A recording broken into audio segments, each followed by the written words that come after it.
Everyone, welcome to my channel disciples learning. आज हम chapter 3 atoms and molecule class 9 का chapter है, उसके हम क्वेश्चन आंसर्स डिस्कस करने वाले हैं। क्वेश्चन आंसर्स पहले इंडेक्स क्वेश्चन आंसर डिस्कस करेंगे, फिर चैप्टर एंड के क्वेश्चन आंसर डिस्कस करेंगे। तो स्टार्ट करते हैं इंडेक्स क्वेश्चन से। तो क्वेश्चन नंबर 1 है पेज नंबर 32 पर। मेरे पास पुरानी बुक है, उसके अकॉर्डिंग पेज नंबर 32 है। क्वेश्चन मैच कर लेना, मैं क्वेश्चन रीड कर रही हूँ तो मैच कर लेना।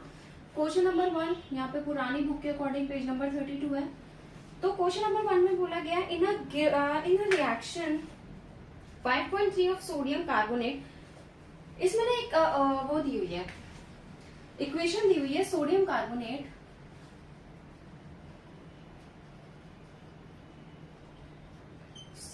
Carbonate plus ethanoic acid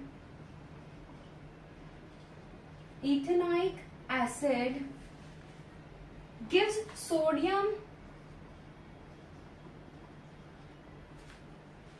ethanoate. ये एक रिएक्शन है जिसमें हमें सिर्फ नाम दिए, इसमें भी सिंबल नहीं दिए गए। आपको सिर्फ नाम याद, नाम से मतलब होना चाहिए। अभी इसके नेम से मतलब है, हमें सिंबल से मतलब नहीं है अभी, ठीक है। कार्बन डाइऑक्साइड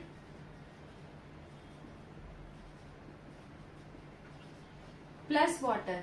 मैंने ये इतनी लंबी इसीलिए लिख दी क्योंकि थोड़ा इजी रहेगा करने में, ठीक है। तो अब हमें इसमें क्या बोला गया कि 5.3 ग्राम ऑफ सोडियम कार्बोनेट, जो सोडियम कार्बोनेट है वो 5.3 ग्राम्स है, वो रिएक्ट कर रहा है इथेनॉइक एसिड के साथ, that is 6 gram ethanoic acid के साथ रिएक्ट किया। तो जो प्रोडक्ट आया है वो हमारा आया है 2.2 ग्राम ऑफ कार्बन डाइऑक्साइड।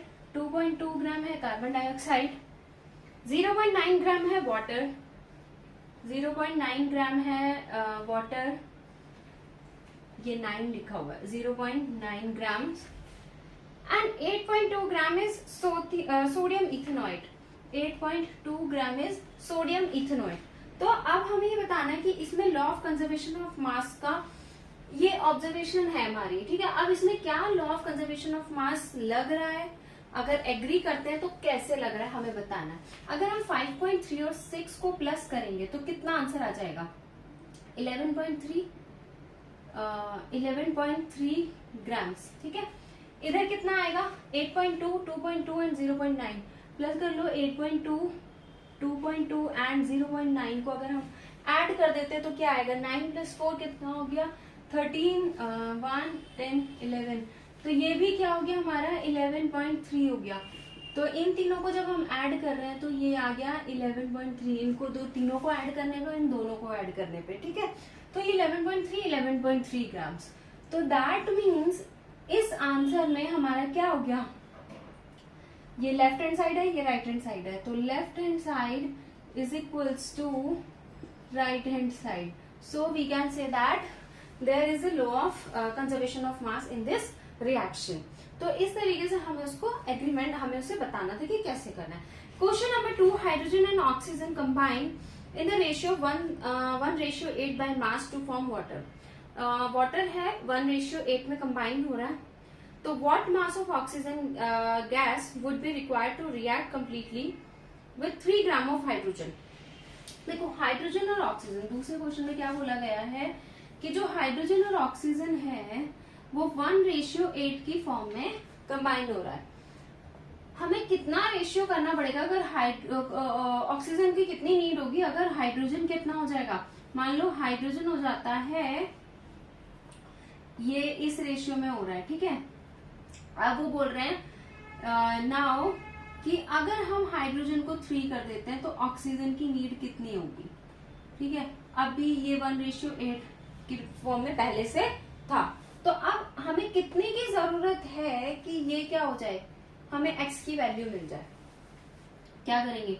हम इसको इस तरीके से लिख सकते हैं, रेशियो में, डिवाइड में भी लिख सकते हैं। ये मल्टीप्लाई हो जाएगा, x is equals to 3 into 8 is equals to 24 grams. तो बाय मास लिखा था इसलिए ग्राम, ठीक है।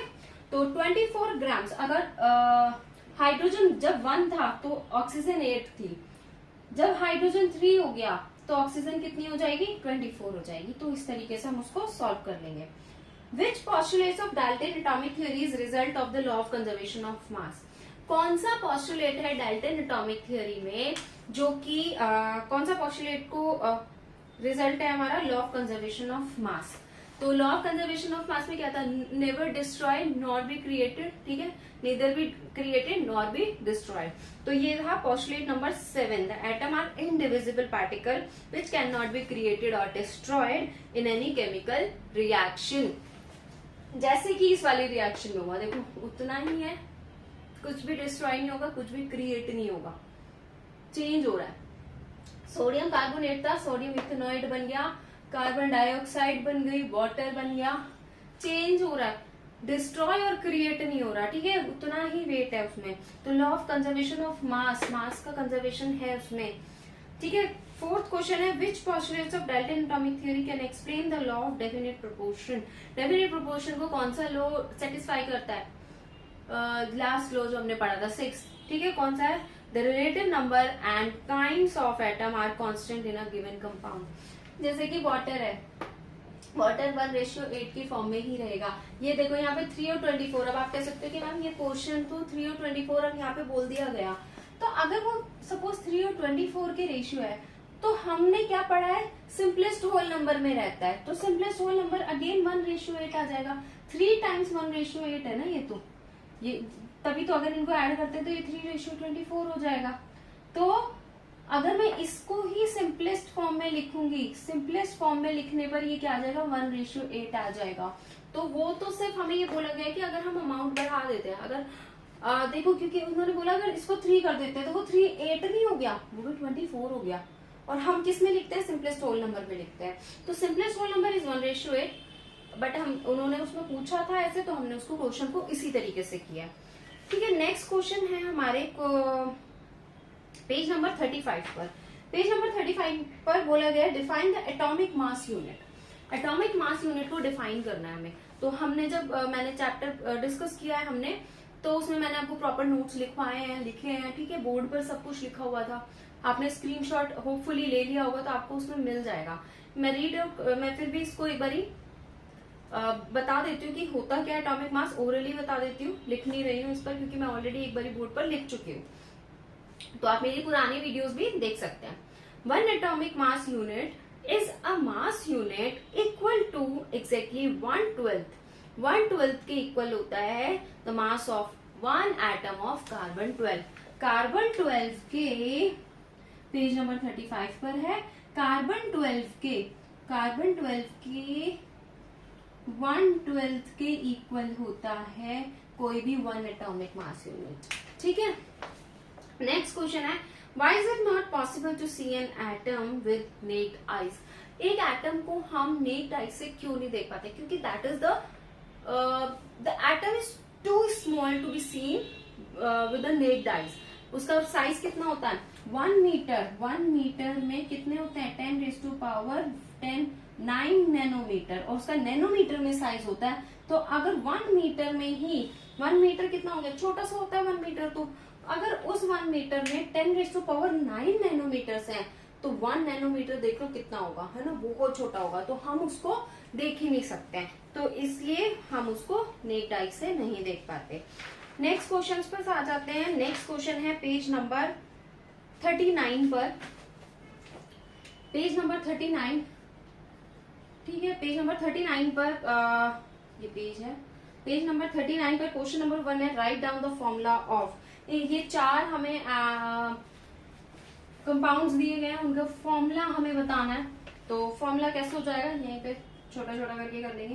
पहला दिया हुआ है सोडियम ऑक्साइड, तो सोडियम ऑक्साइड के लिए सिंबल, वैलेंसी एंड फॉर्मूला, ठीक है, इसी तरीके से करेंगे जैसा हमने किया था, symbol, valency and formula. Symbol क्या होता है, सोडियम का, सोडियम ऑक्साइड, ठीक है, तो सोडियम का हो जाएगा Na, ऑक्साइड के लिए O। सोडियम पे चार्ज कितना हो गया, +1। अब वो आप अपनी टेबल रेफर कर लेना, क्योंकि मैंने वैसे तो वो टेबल चैप्टर नंबर 4 में है, ठीक है, आपको ये फॉर्मूला वाला समझ नहीं आता कि कैसे करना है, इसीलिए मैंने वो टेबल पहले डिस्कस की थी, तो मेरी वीडियोस उठा के देख सकते हो। मैं यहाँ पे आपको डायरेक्टली बता रही हूँ, ठीक है। इसकी वैलेंसी 1 होती है और इस पर चार्ज +1 होता है। ऑक्सीजन पे हो जाएगा -2, इनको हम क्रॉस ओवर करते हैं तो ये हो जाएगा Na2O, चार्ज नहीं लिखते यहाँ पे, ठीक है, Na2O, इसका फॉर्मूला ये हो गया। सेकेंड पार्ट है इसमें हमसे बोला गया है aluminium chloride. Aluminium chloride symbol valency and formula. Aluminium के लिए Al, क्लोराइड के लिए Cl। एल्यूमिनियम पे चार्ज होता है +3, क्लोरीन पे -1, क्रॉस ओवर करेंगे AlCl3, ठीक है। थर्ड हो जाएगा, थर्ड है हमारा सोडियम सल्फाइड। तो सोडियम के लिए Na, ये सल्फाइड बार बार SVF, ठीक है। Sodium symbol valency formula, sodium पे +1, ठीक है। सल्फाइड पे, सल्फर पे कितना -2, क्रॉस ओवर करेंगे Na2S, इसका फॉर्मूला आ गया Na2S। फोर्थ नंबर, फोर्थ पे क्या दिया हुआ है, हमें दिया हुआ है magnesium hydroxide MgO2, MgOH, sorry oxide hydroxide है तो OH। Mg पर होता है +1, OH पर हो जाएगा 1, ठीक है। इस पे भी हाँ, इस पे 1 रहेगा, क्रॉस ओवर MgOH2, फॉर्मूला हो जाएगा सिंबल वैलेंसी एंड फॉर्मूला। ये हो गया हमारा first question complete. Second question में बोला गया write down the name of compound represented by the formula. Formula दिया हुआ है, फर्स्ट मैं सिर्फ नेम लिखूंगी, ठीक है। तो फर्स्ट सेकंड क्वेश्चन का फर्स्ट पार्ट है Al2SO4 होल ब्रैकेट 3, इसको बोलते हैं aluminium sulphate. Aluminium sulphate. Second हो जाएगा CaCl2, calcium chloride, calcium chloride. Third is K2SO4, potassium sulphate, potassium sulphate. Fourth is KNO3, NO3 हमेशा नाइट्रेट होता है, K किसका सिंबल हो गया, पोटेशियम का, तो यहाँ पे क्या हो जाएगा, पोटेशियम नाइट्रेट। फिफ्थ हो जाएगा CaCO3, CaCO3 क्या था, कैल्शियम कार्बोनेट,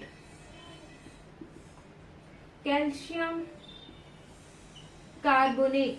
ये हो गया second question complete. Third question is what is meant by the term chemical formula. Chemical formula क्या होता है, केमिकल फॉर्मूला जिसमें हमारे एक तो सिंबल्स यूज होते हैं, ठीक है। The chemical formula is the chemical formula is in which the symbols of the element are used and the atoms are represented by the number to represent a compound। वो compound को represent कर रहा है, जिसमें एक chemical formula है, atom है। Chemical formula क्या होता है, कंपाउंड का लिखते हैं जिसमें हमने सिंबल्स लिखे हैं, एटम नंबर लिखे हैं, कितने एटम है। तो केमिकल फॉर्मूला हमें हेल्प करता है ये जानने में कि इसमें कितने नंबर ऑफ एटम्स हैं, इस एलिमेंट का क्या सिंबल है, या एक कंपाउंड का क्या फॉर्मूला हो सकता है, ठीक है। हमें एक कंप्लीट इंफॉर्मेशन मिल जाती है उससे। जैसे कि एल्यूमिनियम, जैसे कि मैग्नीशियम हाइड्रोक्साइड, तो उसमें Mg के 1 एटम, OH के 2, हाइड्रोजन और ऑक्सीजन के 2। तो हमें कंप्लीट इंफॉर्मेशन मिल रही है इससे भी कि इसका नाम क्या है, इसमें एटम्स कितने हैं, कौन से एलिमेंट का कितना एटम है, ये सब हमें उससे इंफॉर्मेशन मिल रही है। नेक्स्ट क्वेश्चन है question number 4, how many atoms are present in a H2S molecule and PO4 3 negative ion. इसको कैसे करना है, क्वेश्चन नंबर 4 का फर्स्ट पार्ट हमसे बोला गया H2S मॉलिक्यूल में कितने एटम्स प्रेजेंट है। तो हाइड्रोजन के कितने एटम प्रेजेंट है इसमें, हाइड्रोजन के 2 एंड H2S हाइड्रोसल्फेट, सल्फेट के इसमें है 1, तो टोटल कितने हो गए, टोटल हो जाएंगे 3 एटम्स, ठीक है। हाइड्रोजन के 2, सल्फेट के 1। नेक्स्ट हमसे बोला गया है PO4 -3 माइनस, ठीक है, 3 नेगेटिव, ये आयन है, 3 नेगेटिव शो कर रहे हैं ना, तो ये कंपाउंड नहीं, ये आयन हो गया, ठीक है। इसमें लिखा भी हुआ है आयन। तो यहाँ पर P के कितने हैं, देखो 1, ठीक है, P के 1, ऑक्सीजन के 4। हमसे सिर्फ एटम बोला गया, ये कंफ्यूज करने के लिए है, ठीक है। ये आयन हमें 3 नेगेटिव चार्ज दे दिया, ये सिर्फ कंफ्यूज करने के लिए है, हमें सिर्फ एटम से मतलब है अभी, क्योंकि एटम पूछा गया है। तो P के 1 है, O के 4 है, तो टोटल कितने हो गए, टोटल इज 5, ठीक है, टोटल 5 एटम्स। तो इस तरीके से हमें क्वेश्चंस करने हैं, आप इसका स्क्रीनशॉट ले सकते हो। मैंने यहाँ पे सब कुछ करवा दिया है। ये क्वेश्चन नंबर 39 पेज नंबर पे क्वेश्चन नंबर 1 का फर्स्ट पार्ट है, फिर second, third, fourth part. Question number second के ये सब, थर्ड क्वेश्चन हमने ऑलरेडी डिस्कस किया, फोर्थ क्वेश्चन मैंने यहाँ पे कर दिया। ये सेकंड क्वेश्चन है, ये थोड़ा सा रफ वर्क था आपको समझाने के लिए, और ये क्वेश्चन नंबर 1।